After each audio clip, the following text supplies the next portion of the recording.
Hi everyone, thank you so much for joining me today. So today I'm back with another little page in my art journal.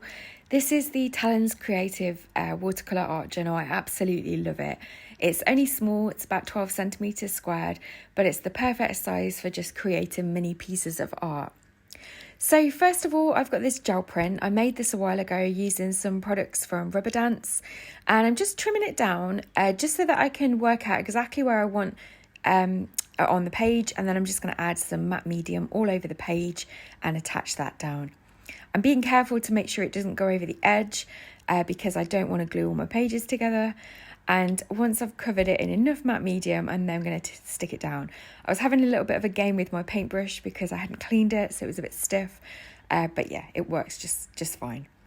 Once I've stuck that down, I'm just making sure that it's right into the crease line of the journal page, and then I'm just going to trim off the excess using my long bladed Tim Holtz scissors. These are great for making sure that you get a nice sharp edge, and they cut really closely up to the edge of the page, and they're perfect for cutting long straight lines as well. So I'm just going to add some matte medium all over the top of this now as well, just to kind of seal the page in, but also because I want to add just a few elements from the back side of that gel print where I'd use this dot stencil from Rubberdance. I'll link as many products as I can in the description box below. Once I've stuck those down, I'm just going to add a little bit more matte medium over the top just so that they're nicely sealed onto the page. And then I'm just going to use my Sizzix dual speed heat tool. I'm using it on a mixture of the low setting and the high setting. I do flick between the two. I'm a little bit impatient and I just wanted to get it dry. I'm then going to use the stencil again. So this is the same stencil that's in that other gel print. And I'm just going to use it to add a little bit of texture to the page. I'm going to use this fern stencil butter from the Crafter's Workshop. And I'm just going to use a palette knife just to add some to the top right hand corner and also the bottom left hand corner. This is just going to add a little bit of extra interest on the page, and once it's dry it's got a beautiful shimmer to it. I'll show you that in a close-up in a moment. I do make a mess of the other page. I'm not too worried about this because in the future I do plan to go back through my journal and work on those pages as well. However, I could have used some low-tack tape or some washi tape just to protect the page. So if that bothers you, I would recommend just doing that. So there you can see it's now dry and you've got that gorgeous shimmer. I did leave it to one side for about 20 minutes just so it dried really well. Then I'm going to come in now and do some stamping. This is the Mix It Up stamp set from Rubberdance, and I'm just using some Versafine Clear Nocturne Black ink today, and I'm just going to add some of this stamping around the side of the page.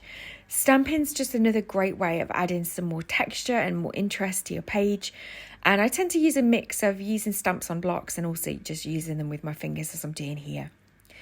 I like to use stamps with my fingers just because you don't get a crisp stamped image, and that's nice when you're just trying to add a little bit of background interest to a page. I've already cut this sketchy bird out that I've watercoloured.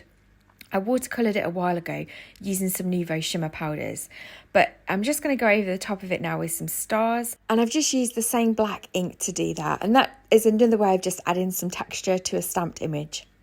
I keep a little plastic wallet with loads of gel prints and pre-cut or pre-stamped images ready for use in projects. So I've just pulled out this stamped image. Again, it's using the Mix It Up stamp set, but I stamped it in green and I'd cut out the middle. So all I'm doing now is going to add a little bit of foam tape to the back of it just to pop it up on the page. And then I'm going to add a little bit of cotton thread and also some foam tape to the back of the bird. So once I've popped the foam tape on the back, I'm then going to remove the release paper, and I'm just going to stick that down where I want it.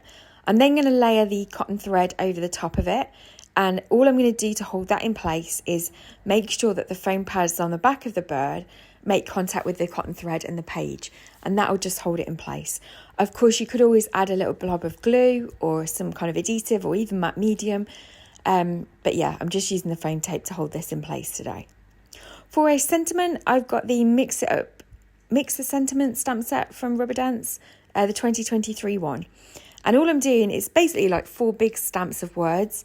So you're able to cut it out and make your own sentiments, which I absolutely love. And there's a variety of different fonts used in this set as well. So I've cut out the 2 words, Fly Fearless, and I'm just going to add some glue to the back of those and attach them down. Once I've done that, I'm then going to bring in a black glitter gel pen. I only used a glitter gel pen because I couldn't find a black pen, but the glitter actually adds a really nice little finishing touch to the page. So I'm just going to go around the edge of that. And then just to finish off the page, I'm going to add some white splatters. I'm using some Deco Art white acrylic paint. I'm just going to add a little bit of water just to loosen that up so that I can add some splatters with it. And then that is my finished journal page for today. So I really hope that you've enjoyed just watching my process, and I really hope that it gives you a little bit of inspiration for your own journal pages, and I'll look forward to seeing you in the next video. Thank you so much for watching. Take care.